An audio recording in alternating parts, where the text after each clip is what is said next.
আসসালামু আলাইকুম। আপনারা যারা আমাদের ভালোবেসে আমাদের গল্পগুলো নিয়মিত শুনেন, আপনারা যদি আমাদের সাথে যোগাযোগ করতে চান তাহলে অবশ্যই আমাদের ফেসবুক পেজে যুক্ত থাকতে হবে। আমাদের ফেসবুক পেজের নাম হৃদয়ের কথা, যেটি পেয়ে যাবেন আমাদের ভিডিও ডিসক্রিপশন বক্সে। এছাড়াও আমরা বিভিন্ন সময় নতুন নতুন গল্পগুলো ফেসবুক পেজে আগে আপলোড করে থাকি, তাই এখনই ভিডিও ডিসক্রিপশন থেকে দ্রুত ফেসবুক পেজটিতে লাইক দিয়ে দিন। ধন্যবাদ সবাইকে। ঈশান একটা ললিপপের খোসা ছাড়িয়ে কিচেনে ঢুকলো। উষার সামনে এসে সেই ললিপপ ওয়াকথু শব্দ করে এক দলা থুতু ছিটালো। তারপর উষার মুখে সামনে ধরে বলল, নে বনু খা। উষা এবার দাঁত কিরমির করে ওর দিকে তাকালো। সেই রাগী চাহনি তোয়াক্কা করে ঈশান বলল, খেয়ে দেখ, অনেক মজা, তোর প্রিয় অরেঞ্জ ফ্লেভারের। উষা হাত মুঠো করে নিয়ে রাগ কন্ট্রোল করে দাঁতে দাঁত চেপে বলল, এই তোর এত খচ্চর হইছিস কবে থেকে? তোর থুথু দেয়া ললিপপ আমি খাবো? সরলি সামনে থেকে, নয়তো গরুর দুধ শরীরে ঢেলে দিব। ঈশান মন খারাপের ভান করে বলল, এত ভালোবেসে ললিপপটা সাধলাম, তাও নিলি না। বাচ্ছি, তোর মুখের ওই ললিপপ আমি খাবো? ওই খচ্চর, তুই এসব ভাবিস কি কবে? ঈশান কাঁদো কাঁদো ভান ধরে অভিনয় করে বলল, শ্বশুরবাড়ি না যেতেই ভাইদের পর করে দিচ্ছিস বনু। আর শ্বশুরবাড়ি গেলে কি করবি? এখন তো সব তোর ওই জামাই, আর আমরা ঠন ঠনাঠন ঘন্টা। উষার রাগী চোখে তাকিয়ে বলল, দূরে গিয়ে মর শয়তান, তোরা সবগুলি ফন্দি করে একের পর এক আমাকে জ্বালাচ্ছিস। আমি তোদের চিনি না ভাবছিস? চলে যাব আগে, আমার ললিপপ নে। সর ঈশাইন না। থাক, না নিলে আর কি করার, আমার ললিপপ আমি খাই। হাতের ললিপপটা মুখে পুড়ে নিয়ে শব্দ করে চেটে পুটে চাকুম চাকুম করে ঈশান খেতে লাগলো। মনে হচ্ছে না জানি কোন অমৃত খাচ্ছে। উষা ওর কাঁধে ধাক্কা মেরে বলল, কিচেন থেকে যা তো, আবার দেখা যাবে কোন আকাম করে ছুটি লাগিয়েছিস। ঈশান মুখ থেকে ললিপপ বের করে বলল, এটা খা, তাহলে চলে যাব। ছোট ভাইও সর বলছি, মেজাজ এমনিতেই অনেক গরম, আর গরম করিস না। খাবি না? খচ্চর, তোর মুখেরটা আমি খাবো কেন? সত্যি খাবি না? না, খাবো না। আচ্ছা তাহলে দেখ আমি কি করি। শেষের কথাটা ঈশান আসতেই বলেছে, তাই উষা শুনতে পেয়েও বুঝতে পারেনি। উষা আপন মনে পুডিং এর জন্য দুধ জাল করতে লাগলো। খুন্তি দিয়ে অনবরত নাড়ছিল যাতে নিচে লেগে না যায়, আর ঈশানের সাথে কথা বলছিল। ঈশান ফট করে ওর মুখের ললিপপটা দুধে ছুঁড়ে মেরে দিল দৌড়। ওকে আর বাইকে যাওয়ার আগে হাসতে হাসতে বলল, এবার বুঝো ঠেলা। উষা রেগে গগন বিদারী এক চিৎকার দিয়ে বলল, ভাইউ রে, তোদের আজকে খবর আছে। সাপ্তাহিক ছুটির দিন শুক্রবার সব ভাইয়ের বাসায় দেখা যায়। এই একটা দিন তারা পরিবারের সাথে সময় কাটাতে পছন্দ করে। তবে আজকে আদিল নেই, ও একটা সিরিয়াস কেসে ইনভেস্টিগেশনের দায়িত্বে আছে, তাই আদাজল খেয়ে সব ছেড়ে সেদিকে মনোযোগ দিয়েছে। অর্ণব, অনল, উষা সোফায় বসে গল্প করছে। গল্পের মূল বিষয়বস্তু হলো অনলের লেখা। অনল সামনের আদর্শলিপি দেখে দেখে তার খাতায় পেন্সিল দিয়ে লিখছে, আর সেটা বাবা ফুপিকে দেখাচ্ছে। তিন বিচ্ছুকে আশেপাশে দেখা যাচ্ছে না। ঈশাত, ঈশান, অরূপ বিপরীত সোফায় বসে লুডো খেলছে। মাঝে মাঝে ছক্কা ছক্কা বলে চেঁচিয়ে উঠছে। পুরো ড্রয়িং রুম ওরাই উঠিয়ে ফেলেছে। অর্ণব বোনের দিকে তাকিয়ে বলল, তোর পড়াশোনা কেমন চলছে বনু? উষা চোখ তুলে তাকিয়ে বলল, আলহামদুলিল্লাহ ভালোই। কলেজে কোনো ছেলে ডিস্টার্ব করে? অর্ণবের কথা শুনে উষা ফট করে ঈশানের দিকে তাকালো। ঈশান খেলায় মত্ত, দুই হাতে নিজের গাল ধরে রেখে চার চার বলে চেঁচাচ্ছে। ঈশাতের পাকা গুটি খেতে আর চারের দরকার অরূপের। অরূপ ওর পাকা গুটি খেয়ে ফেলেছে, তাই ও এখন ঈশাতকে বলছে অরূপের গুটি কাঁচা করে দিতে। অর্ণব ফের প্রশ্ন করলো, আমি কিছু জিজ্ঞেস করছি বনু। হ্যাঁ ভাইয়া বলো। একটু আগে তো বললাম। না ভাইয়া, কেউ ডিস্টার্ব করে না। কারো এত বড় সাহস নেই যে মির্জাদের বোনকে ডিস্টার্ব করবে। অর্ণব খুশি হয়ে বোনকে বলল, এই তো সব কথা বড় কথা। উষাও ভাইয়ের সাথে তাল মিলিয়ে মুচকে হাসলো। সামান্য বিষয়গুলো ঈশান একাই হ্যান্ডেল করে, তবে সব ভাইয়ের সেই বিষয়ে খুঁটিনাটি কথা বলে দেয়। অনল খাতায় একটা মাছ এঁকে উষাকে দেখিয়ে বলল, দেখো রান্না, আমি মাছ এঁকেছি। উষা অনলকে উৎসাহ দেওয়ার জন্য খুশি হয়ে বলল, মাশাআল্লাহ, কত সুন্দর হয়েছে বাবা। কি মাছ এটা? এটা জাতীয় মাছ, ইলিশ। ইলিশ মাছটা তো অনেক সুন্দর হয়েছে। দেখি তো তুমি আরো কি কি পারো। আমি পাখি আঁকতে পারি, আম আঁকতে পারি, ফুল আঁকতে পারি, শাপলা ফুলও আঁকতে পারি। তুমি দেখবে রানী? হ্যাঁ হ্যাঁ, অবশ্যই দেখবো। অর্ণব এক ধ্যানে বোন আর ছেলেকে দেখতে লাগলো। বোনকে কিছুদিন পর বিদায় দিয়ে দিতে হবে, এটা ভেবেই তার বুক কেঁপে ওঠে। অথই জিনিয়া কিচেনে কাজ করছে। বিকেল থেকে একসাথে টুকটাক কাজ করে দিচ্ছে অথই। জিনিয়া অবশ্য মানা করেছিল, কিন্তু সে শুনেনি। অথই সবজির ঝুড়িটা এদিকে দিয়ে জিনিয়াকে বলল, ভাবি, আমার অপরাধটা কি কখনো তারা ক্ষমা করবে না? জিনিয়া অথৈরের দিকে না তাকিয়ে ছুরি দিয়ে আলু ভাজির জন্য আলু কুচি কুচি করতে করতে বলল, মৌমাছির চাকে ঢিল দিলে তো তারা তোমায় হুল ফুটাবেই। তুমি সুস্থ নাকি অসুস্থ, পাগল নাকি মাতাল, তা তো দেখবে না। তুমিও মৌচাকে ঢিল মেরেছ, তবে আল্লাহ তোমায় বাঁচিয়েছে। তুমি প্রেগনেন্ট বলে আজও এই বাড়িতে, নয়তো চিরদিনের জন্য আদিলকে আর এই বাড়ি হারাতে তুমি। এখানে যে থাকতে পারছো তাই তো আলহামদুলিল্লাহ বলো। অথই অসহায় গলায় বলল, আমি আমার কাজের জন্য অনুতপ্ত। জিনিয়া এক পলক ওর দিকে তাকিয়ে বলল, শোনো অথই, কিছু কথা বলি। শুনতে খারাপ লাগবে আমি জানি, তবুও বলছি। হ্যাঁ ভাবি, বলো। তুমি মোটেও অনুতপ্ত নও। তুমি মুখে মুখেই বলছো তুমি অনুতপ্ত, কিন্তু তোমার কাজের মধ্যে সেই অনুতপ্ততা আমি খুঁজে পাচ্ছি না। তোমার মধ্যে কি বিবেক বলতে কিছু নেই? তুমি কোন সাহসে নিজের সুখের সংসার ভাঙতে গিয়েছিলে, তাও একটা অযৌক্তিক বিষয় নিয়ে? সত্যি বলতে তুমি উষাকে নিজের বোনের মতো ভাবতেই পারোনি।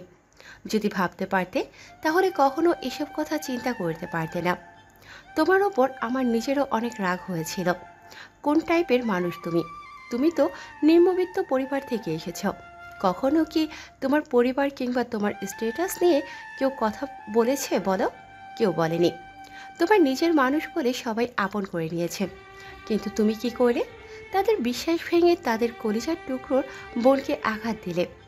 তুমি শুধু তাদের বোনকে আঘাত করনি, বরং তাদের হৃৎপিণ্ড বারবার ছুরি চালিয়েছ। সেই জখম কবে সারবে তা একমাত্র তারা আর আল্লাহ ভালো জানে। তুমি এটাকে সামান্য বিষয় ভেবে হেয়ালি করছো, কিন্তু তুমি এর জন্য এখনই নিজেকে শুধরে না নিলে ভবিষ্যতে বহুত পস্তাবে। একটু থেমে জিনিয়া পুনরায় বলল, কথাগুলো তোমার ভালোর জন্যই বললাম। আমায় আবার ভুল বোঝো না। নিজের বিবেকবোধকে জাগিয়ে তোলো, আর কথাটাকে ঘুম পাড়িয়ে রাখবে। এখনো সময় আছে। কোনটা ঠিক কোনটা ভুল তা বুঝতে শেখো। অন্যের কথায় নিজের মস্তিষ্ক চালনা করো না। জিনিয়া ঝুড়ির আলু কুচি নিয়ে বেছিনে গিয়ে ধোয়ার কাজে ব্যস্ত হয়ে পড়ল। অথই থুম মেরে দাঁড়িয়ে নিজেই প্রশ্ন করতে লাগলো, আদৌ সে কি ঠিক কাজ করেছে? ভাইকে দেখিয়ে আদিতি পাগলামি থামিয়ে দিল। দৌড়ে ভাইকে জড়িয়ে ধরে বলল, আমি ওষুধ খাবো না ভাইয়া। এই ওষুধ খেলে আমার খুব কষ্ট হয়, নিজেকে নিজে শেষ করে দিতে ইচ্ছে করে। রূপা চাচি যিনি অদিতির দেখভাল করে, সে করুণ সুরে মাসফিকে বলল, বুঝি না মাসি বাবা, মায়াটা কিছুতেই ওষুধ খাইবার চায় না। ওষুধ দেখলেই ওর পাগলামি বাইরে যায়। কি কমো আমি, তুমি কো। মাসফি বোনকে এক হাতে আগলে রেখে রূপা চাচিকে বলল, ঔষধগুলো আমার হাতে দিন চাচি। আপনি বরং বোনের জন্য এক গ্লাস গরম দুধ নিয়ে আসুন। রূপা চাচি মাথা হেলিয়ে বলল, আচ্ছা বাবা, তবে ওষুধগুলান কিন্তু খাওয়াই দিও, দুপুরে খাই নাই। রূপা চাচি পাশ কাটিয়ে কিচেনে চলে গেল। মাসফি অদিতিকে নিয়ে ডিভানে বসলো। বোন তার গুটিসুটি মেরে বুকের সাথে মাথা হেলিয়ে রাখছে। ধীর কণ্ঠে মাসফি ডাকলো, অদিতি। অদিতি ক্ষীণ সুরে উত্তর দিল, ঔষধ না খেলে তো তুমি সুস্থ হবে না। সুস্থ না হলে কি তোমার ভালোবাসার মানুষ ফিরিয়ে নেবে না বলো? অদিতি দুই কান ধরে জোরে চেঁচিয়ে বলল, আমি ওষুধ খাবো না, আমি ওষুধ খাবো না। মাসফি বোনকে সান্ত্বনা করার উদ্দেশ্যে বলল, আচ্ছা ঠিক আছে, তোমার ওষুধ খেতে হবে না। তোমায় আমি রূপকথার গল্প বলি, তুমি শুনবে? অদিতি মাসফির বুকে থেকে মাথা উঠালো, ঠোঁট ফুলিয়ে মাথার উপর নিচ নাড়িয়ে বোঝালো সে গল্প শুনতে রাজি আছে। মাসফি হাসি মুখে গল্প বলা শুরু করলো। বিয়ে বয়সী এক মেয়েকে কিনা রূপকথার গল্প শোনাচ্ছে। লোকে শুনলে হাসবে, কিন্তু অদিতি এখন পুরো বাচ্চাদের মতো বিহেভ করে। ওকে সামলাতে হয় পুরো বাচ্চাদের মতো। গল্প শুনতে শুনতে ভাইয়ের বুকে মাথা ঠেকিয়ে ঘুমিয়ে গেল অদিতি। মাসফির মনে হলো সে ছোট বাচ্চাকে ঘুম পাড়ালো। বোনকে সেভাবে ধরেই রেখে দৃষ্টি দিল সামনের একটা ছবির ফ্রেমের দিকে। তবে মাথায় চিন্তা তার অন্য কিছু। এই বিষয়টা সে আগে ততটা পাত্তা দেয়নি, দিলেও এখন তাকে ভাবাচ্ছে। বোন তার ওষুধ খাওয়ার পরই পাগলামি করে, নয়তো অনেকটা স্বাভাবিক থাকে। যদিও অনেক আচার আচরণ বাচ্চাদের মতো হয়ে গেছে, তবে ওষুধ খাওয়ার পর হিংস্র হয়ে যায়। কোনোভাবে ওই ঔষধের মধ্যে কিছু নেই তো? মাসফি মনে মনে ভাবে আজ ওই অদিতির ডক্টরের সাথে কথা বলতে হবে। বোনকে কোলে করে বিছানায় শুইয়ে দিল, ব্ল্যাঙ্কেট টেনে দিল। একটা ঝড়ে বোনের জীবনটা তছনছ হয়ে গেছে। মাথায় হাত বুলিয়ে দিয়ে মাসফি বিড়বিড় করে চোয়াল শক্ত করে বলল, যে বা যারা তোর এই অবস্থার জন্য দায়ী, তাদের আমি কাউকে ছাড়বো না, কাউকে না। জিবরান রুমে ঢুকেই দরজাটা ঠাস করে বন্ধ করে দিল। এলোমেলো পা ফেলে চোখের মাদকতা নিয়ে উষার দিকে এগোতে লাগলো। উষা একটু আগেই ভাইদের সাথে রাতের খাবার শেষ করে রুমে এসে পাঠ্য বই নিয়ে পড়তে বসেছিল। মনটা তার অকারণে আজ খুশি খুশি লাগছে। বহু সময় ভেবেও সেই খুশির উৎস খুঁজে পেল না। দরজা আটকানোর শব্দে উষা চমকে উঠে চোখ তুলে তাকাতেই দেখলো এলোমেলো পা ফেলে জিবরান এগিয়ে আসছে। উষা উঠে বসে জিজ্ঞেস করলো, কি হয়েছে আপনার? আপনি এভাবে হাঁটছেন কেন? জিবরান কোনো উত্তর দিল না। এগিয়ে এসে ধপ করে উষার উপর পড়ে গেল। উষা ওর বলিষ্ঠ দেহের নিচে চাপা পড়ে গেল। এক হাতে জড়িয়ে জিবরানকে বলল, কি হয়েছে বলেন না। জিবরানের থেকে এবার রেসপন্স এলো না। সে উষার বুকে মাথা রেখে চুপ করে রইল। কিছু সময় পর গলা মুখ গুজে দিল। উষা আচমকা এমন স্পর্শে শিহরিত হয়ে গেল। তার শরীরের প্রতিটা অঙ্গে ঠান্ডা স্রোত বয়ে গেল। জিবরান গলার দিকে শব্দ করে একটা চুমু খেয়ে মিয়ে গলায় বলল, আই লাভ ইউ বউ, তুমি প্লিজ আমাকে ছেড়ে কোথাও যেও না। বিশ্বাস করো আমি তোমাকে ছাড়া ভালো থাকতে পারবো না। উষার বুকটা ধক করে উঠল। জিবরানের কণ্ঠে মাদকতা তাকে করে নিয়ে যাচ্ছে। আর জিবরানের হলোটা কি? মনে মনে তাই ভাবছে। এর মধ্যে জিবরান আরেকটা কাণ্ড করলো। মাথা উঠিয়ে উষার মুখে অজস্র চুমু খেতে লাগলো। উষা এবার পুরো স্তব্ধ। জিবরানের এহেন কাজে তার যে কিরকম রিয়াকশন দেয়া উচিত তা ভুলে গেছে। তার গলা শুকিয়ে আসছে। কিরকম জানি একটা অনুভূতি হচ্ছে, সেই অনুভূতির সাথে পরিচিত নয়। মুখে চুমু খাওয়া শেষ হতেই জিবরান উষার ঠোঁটের দিকে নজর দিল। উষা চোখ দুটো রসগোল্লা করে জিবরানের মতিগতি বোঝার চেষ্টা করছে। তবে তার কেন জানি মনে হচ্ছে জিবরান আজ খুশি নেই। উষা কাঁপা কাঁপা গলায় অনুরোধের সুরে বলল, আমার উপর থেকে সরুন প্লিজ। জিবরান এক পলক ওর চোখের দিকে তাকিয়ে আবার ঠোঁটের দিকে নজর দিল। ঠোঁট বাড়িয়ে দিতেই উষা নিজের মুখ ঘুরিয়ে ফেলল। জিবরান বিরক্তিতে কপাল কুঁচকে ফেলল। কিছুটা রুক্ষ স্বরে বলল, মুখ আগের জায়গায় রাখো। উষার চোখ মুখ খিচে বন্ধ করে রাখলো, কিন্তু জিবরানের কথা শুনে মুখ আগের জায়গায় রাখলো না। দুই হাতে জিবরানকে ধাক্কা দিতে দিতে বলল, আমার উপর থেকে সরেন, আমি আপনার ভার সহ্য করতে পারছি না। জিবরান আবারও গলায় মুখ গুজে নিচু স্বরে বলল, সহ্য না করতে পারলেও করতে হবে, এখন থেকে অভ্যাস করে নাও। উষা চোখ বড় বড় করে জিবরানের দিকে এক ধ্যানে তাকিয়ে রইল। এই ছেলের আজ পাগল হয়ে গেছে। জিবরান উষার রিয়াকশন বুঝতে পেরে গলার কাছে কুটুস করে একটা কামড় বসিয়ে দিল। বিষয়টা বুঝতে উষার একটু সময় লাগলো। যখন বুঝতে পারলো তখন যেই চেঁচিয়ে উঠবে তখনই জিবরান ওর মুখ এক হাতে আটকে ফেললো, যার কারণে উষা আর চেঁচাতে পারলো না। জিবরান সাবধান করার উদ্দেশ্যে বলল, করো কি আমাকে তোমার ভাইদের হাতে মায়ের খাওয়াবে নাকি? চুপ করো। উষা শব্দ করলো। জিবরান ওর হাত সরিয়ে নিল। উষা হাঁপাতে লাগলো। কিছু সময় জোরে শ্বাস নিল। জিবরান মাথা উঠিয়ে ওর দিকে তাকিয়ে বলল, এইভাবে শ্বাস নেওয়া বন্ধ করো, নয়তো আমি কন্ট্রোললেস হয়ে যাব। উষার কথায় অর্থ বুঝতে না পেরে জিবরানের দিকে তাকালো। নিজের মাথায় একটু খাটাতেই বুঝতে পারলো। সাথে সাথে লজ্জায় ওর মুখ লাল হয়ে গেল। ওকে আরো লজ্জা দিতে জিবরান বলল, একদম গাল লাল করবা না, নয়তো কামড় দিয়ে খেয়ে ফেলবো। উষার লজ্জা এবার লাল নীল। মুখ ঘুরিয়ে হাত মুঠ করে চোখ বন্ধ করে রাখলো।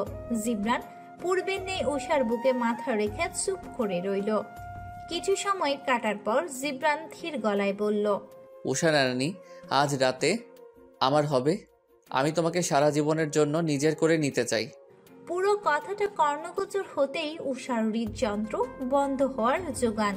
ইঙ্গিত তাহলে ওই দিকেই ছিল। সে বুঝেও কেন বুঝল না। জিবরান আবারও থেমে থেমে বলল, দিবে তোমার দহনে পড়তে? উষার শরীরের পশম দাঁড়িয়ে গেল। প্রতিটা শিরায় শিরায় নাম না জানা অনুভূতি ছেয়ে গেছে। সে কোনো উত্তর দিতে পারছে না। কি বলবে সে তাও জানে না। জিবরান উষার উত্তরের অপেক্ষা করল না, ফের বলল, চুপ থাকা মানে সম্মতির লক্ষণ। তোমার চুপ থাকাও কি আমি সম্মতি ধরে নিব? উষা চমকে উঠল। সেই আওয়াজ জিবরানের কানেও পৌঁছেছে। সে আর উষার থেকে উত্তরের আশা করল না। মাথা উঠিয়ে ওষ্ঠ দুটো ডুবিয়ে দিল উষার ওষ্ঠদয়ে। উষা চোখ বড় করে বিছানার চাদর খামচে ধরে নিল। তার আর কিছু বলার শক্তি নেই। সব শক্তি যে জিবরান কেড়ে নিচ্ছে। সকালে গোসল শেষ করে টাওয়াল দিয়ে চুল ঝাড়তে ঝাড়তে উষা বারান্দায় দাঁড়ালো। জিবরান এখনো বিছানায় উপর হয়ে ঘুমাচ্ছে। উষা একবার ওর দিকে তাকিয়ে লজ্জায় চোখ নামিয়ে ফেলল। সামনে দৃষ্টি দিয়ে চুল মুছতে মনোযোগ দিল। সামনে বাগানে অনল আর পাপ্পি খেলছে। অনলের সাথে পাপ্পির বেশ ভাব জমে গেছে। আজকাল অনলের কাছে পাপ্পি থাকে, এমনকি নিজের রুমেও পাপ্পির ছোট ঘরটা নিয়ে গেছে। অনল দূরে একটা টেনিস বল ছুঁড়ে মারছে। পাপ্পি সেটা দৌড়ে মুখে করে অনলের কাছে নিয়ে আসছে। লেজ নাড়িয়ে খুশিতে আবার ঘেউ ঘেউ করছে। উষা বারান্দায় গ্রিলের সামনে দাঁড়িয়ে সব দেখেও অনলকে জিজ্ঞেস করলো, কি করো অনল বাবা? অনল টেনিস বলটা ছুঁড়ে দূরে মেরে উষার দিকে তাকালো। হাসি দিয়ে বলল, খেলতেছি রানী। উষা বিনিময়ে মুচকি হাসলো। কোনো কথা বলল না। জিবরান ঘুমিয়েছে। জোরে কথা বললে ও উঠে যেতে পারে সেই চিন্তায়। হঠাৎ দরজায় কড়াঘাত পড়তে উষা মৃদু স্বরে বলল, আসছি। টাওয়ালটা বারান্দায় মেলে দিয়ে দরজা খুলল। দরজার ফাঁক দিয়ে মাথা বের করলো। জিনিয়া চা নিয়ে এসেছে। উষাকে এত সকালে ভেজা চুলে দেখে চিন্তিত সুরে বলল, কি হয়েছে উষা, তুমি ঠিক আছো? আজ এত সকালে গোসল করলে যে? উষা ঠোঁটে হাত দিয়ে জিনিয়াকে হুশ করে চুপ করতে বলল। কিন্তু জিনিয়া বুঝতে না পেরে আবারও জিজ্ঞেস করল, তুমি সুস্থ আছো তো? এই অবেলায় গোসল তুমি করো না আজ হঠাৎ? জিনিয়ার পুরো কথা শেষ হওয়ার আগেই উষা জিনিয়ার হাত ধরে টেনে রুমের বাইরে নিয়ে এলো। তারপর নিচু স্বরে বলল, আস্তে কথা বলো, উনি উঠে যাবে। জিনিয়ার কপাল কুঁচকে বলল, কে উঠে যাবে? উষা লজ্জায় মাথা নিচু করে ফেলল। জিনিয়া উকি মেরে ভেতরের দিকে তাকালো। খোলা দরজা দিয়ে তাকাতেই দেখলো বিছানায় জিবরানকে শুয়ে আছে। জিবরানকে শুয়ে থাকতে দেখে নিজের জিহ্বায় কামড় দিয়ে সুর টেনে বলল, ওহো, তাহলে এই ব্যাপার। উষা লজ্জায় কিছু বলতে পারল না। জিনিয়া তার ননদীর আরো লজ্জা দেওয়ার জন্য মুখ টিপে হেসে বলল, এই তাহলে গোসলের রহস্য? উষা হালকা চেঁচিয়ে উঠল, বড় ভাবি। সরি গো নন্দিনী, আমি তো আর জানি না আমার নন্দাই এসেছে। যদিও আমার ছোট ভাই আরেক সম্পর্কে তো নন্দাই হয়। তা কখন এসেছে বিটকেলটা? বইয়ের টানে টানে চলে এসেছে আর বোনকে জানায়ও নি। উষা ঠোঁট চেপে হেসে বলল, রাত 11টার দিকে এসেছিল। আজকের পর্বটি যদি আপনাদের ভালো লাগে তাহলে অবশ্যই একটি লাইক দিয়ে দিবেন এবং কমেন্ট করে আপনার মূল্যবান মতামত জানিয়ে দিতে পারেন আমাদেরকে। আর যদি এই গল্পের পরবর্তী পার্টগুলো মিস করতে না চান তাহলে এক্ষুনি আমাদের চ্যানেলটিকে সাবস্ক্রাইব করে পাশের বেল আইকনটি বাজিয়ে দিন। ধন্যবাদ সবাইকে।